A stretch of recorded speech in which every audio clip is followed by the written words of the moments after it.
Hello, everyone, and welcome to the SHU Sports Report here with Diana Canizaro. I'm Frank DeZenzo. Dee, the school year is coming to a close, but the Pioneers are still playing. What's the softball team look like for us? Well, I'm going to get right into it right now, so let's check it out.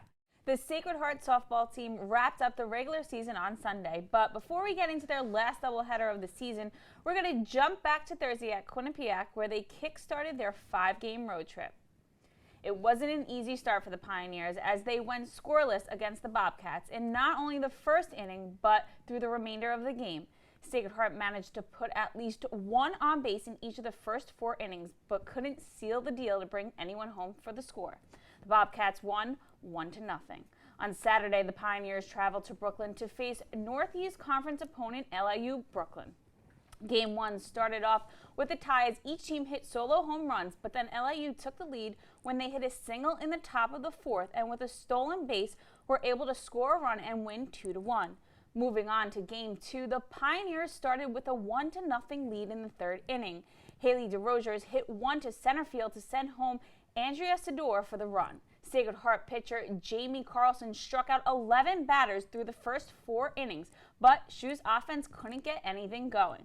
The Blackbirds pitchers brought the heat, striking out 8 batters, giving the LIU offense a chance. And boy, did they take it. The LIU bats came alive as the Blackbirds finished off the Pioneers 12-1.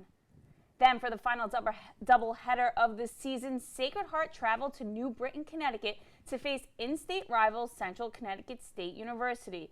The Pioneers couldn't snap their weekend losing streak in Game 1 after falling 5-0, but they didn't give up in their last game of the regular season. They fought back, and it sure did show. The Pioneers were able to get 8 runs on 11 hits.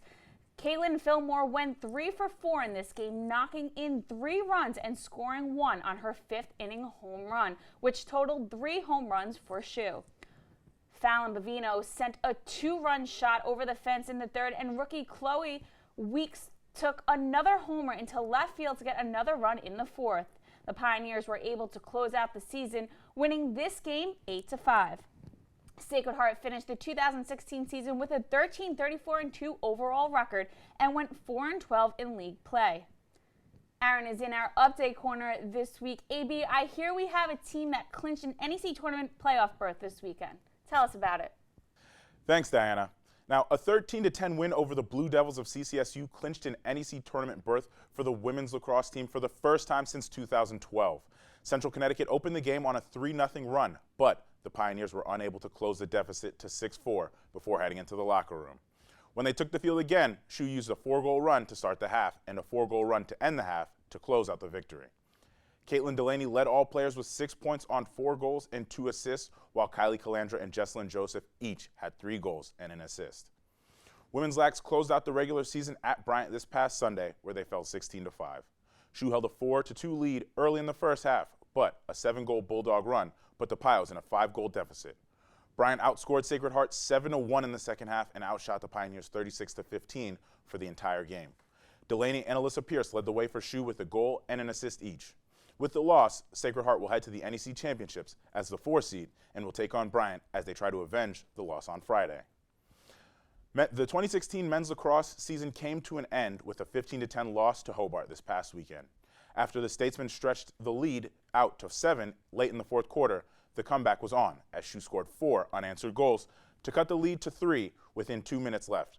But the run fell short as Hobart scored twice in the game's final minute and a half. Alex Dodge led the Pioneers with 4 goals and scored his 100th career point in the loss. Bryce Jerk had a career-high 5 points, while Greg Price tied his career best with 16 saves in goal.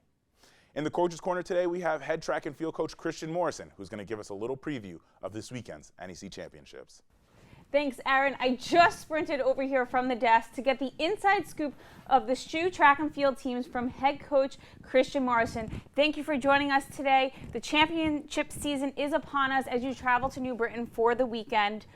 The women are looking for a second consecutive Triple Crown. Can you give us an outlook for how the trophy chase is shaping up? Yeah, I think our women are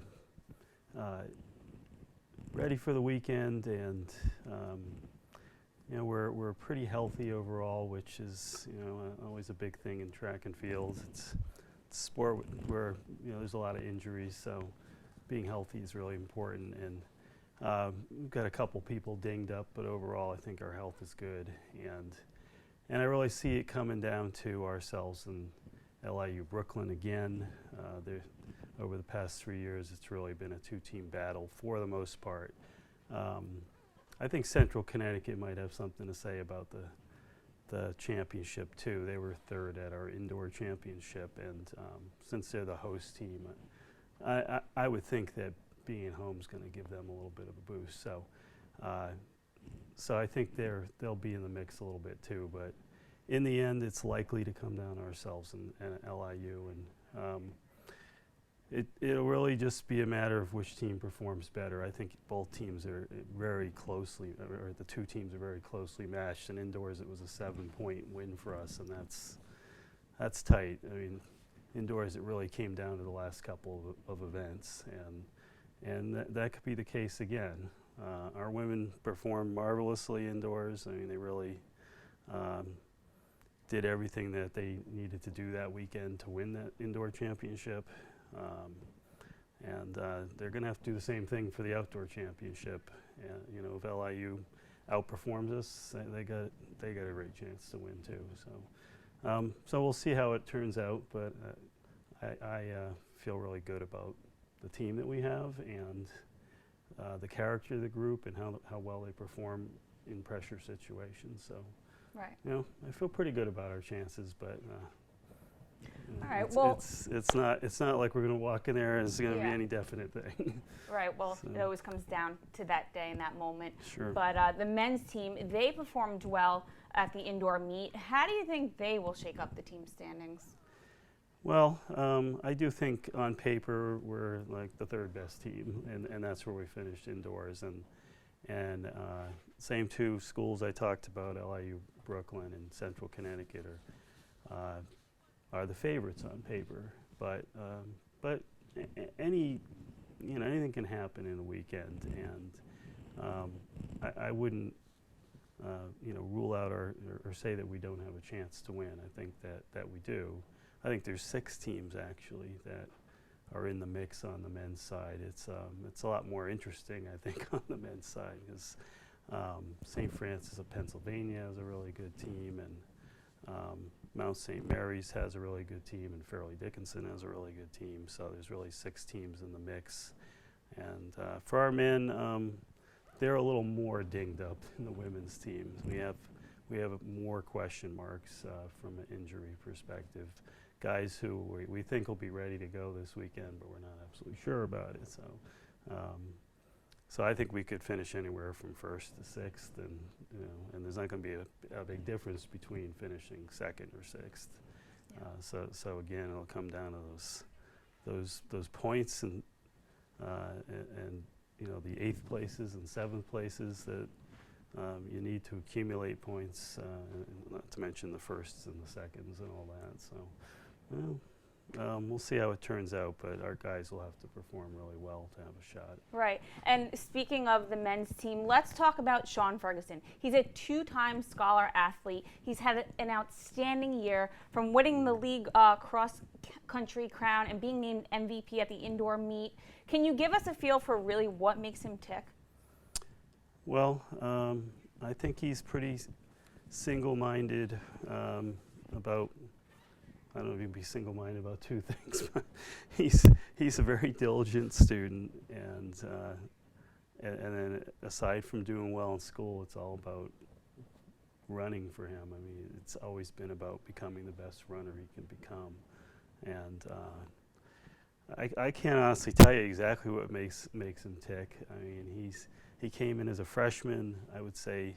In many ways, at least athletically and academically, a little more mature than most freshmen, and he just, right from the beginning, he's been easy to coach. He's been a pleasure to coach because he's not a guy that I've ever had to put any sort of pressure on to do what he needed to do. He's not a guy that I've ever had to give a kick in the behind to. He just does what he's supposed to do. Puts in his work. He even suffered a pretty serious injury at the end of his sophomore year. He had a really bad case of Achilles tendonitis that lingered on. It made him miss 3 seasons, really. So he couldn't run for a long time, and it's to his credit that he fought back from that injury, and even when he couldn't run, he did his cross training like he needed to do to maintain his cardiovascular fitness, and when he was finally able to run again, Yeah. he, as they say, hit the ground running. He was able to come right back and start running fast. Well, that's great to have an athlete on your team like that. I'm sure it's very refreshing. Well, thank you for joining us. We appreciate your time. Good luck the rest of the season, and we're going to send it over to Frank for some baseball. Thanks, Coach. Sacred Heart Baseball is still in full swing as they look to close out April and open up May with the 4-game series against the NEC leading Bryant Bulldogs. The series started last Friday with a tough start to a rough weekend for the Pioneers. By the 3rd inning, the Pioneers had a 1-run advantage, 2-1, but that wouldn't last longer than half an inning. Buck McCarthy came up with a 3-run home run with 2 outs in the 4th inning, and that was all she wrote for the Piles as they lose that one with a score of 7-3. Now off to the doubleheader, which took place the next day. The first game was the highlight of the weekend and a big one for a couple names in the Pioneers uniform. To start it off, James Tauble completed his 2nd consecutive complete game. It was Jesus Medina recording the game-winning hit, becoming the 8th Pioneer in program history with 200 for his career, and also giving head coach Nick Jaquinto his 600th career victory with a 3-1 win. Congrats to both Jesus and coach. As for the second game, the Tides turned back over to the Bryant side of the diamond as it would take that one with a score of 6-3. Lastly, Sunday brought in the last game of the series for Sacred Heart, and unfortunately for the Pioneers, things would stay in favor of the Bryant Bulldogs. It was a tough loss as the Pilots would lose that one 3-0. Overall, this weekend leaves the Pioneers in 2nd place, 3 games behind Bryant, who sit atop the Northeast Conference. Sacred Heart will be back on the field this Friday as they start a 4-game homestand against Mount St. Mary at New Britain Stadium. Aaron, I'm going to give it back to you now. What else do you have for us? Thanks, Frank. Men's golf ended the NEC Championships in 3rd place, their highest finish in the tournament since 2012. Hector Gutierrez shot the lowest score on the course in the final round, with the 4 under 68 to move into a tie for 3rd on the leaderboard. AJ Correa was the 2nd Pioneer in the top 10 after a 2 over 74 left him at 3 over for the tournament. On to the track. SHU Track and Field tuned up before the NEC Championships at the Yale Springtime Invitationals this past weekend. Freshman Jessica Faylace is off to a fast start with a personal record in the 400-meter dash. Selena Sampieri, Amy Vigilante, and Victoria Piscatelli took over the top 3 of the pole vault, while Kristen Clemens was victorious in the shot put with a personal best of her own. For the men, Giuseppe DeLucia won the pole vault with fellow Pioneers Thomas Javorka grabbing 3rd. Scott Sheenan finished 3rd in the hammer throw with a personal best of 159 feet and 4 inches. And Daniel Elliott ran his fastest time in the 400-meter dash at 51.82 seconds. The NEC Outdoor Track and Field Championships begin on Saturday at Central Connecticut State. Thank you, everyone, for tuning in to the SHU Sports Report, and be sure to tune in next week for our last show of the year. For everyone here on the Sports Report, Frank DeZenzo, I'm Diana Cannizzaro. Thank you, and we'll see you next week.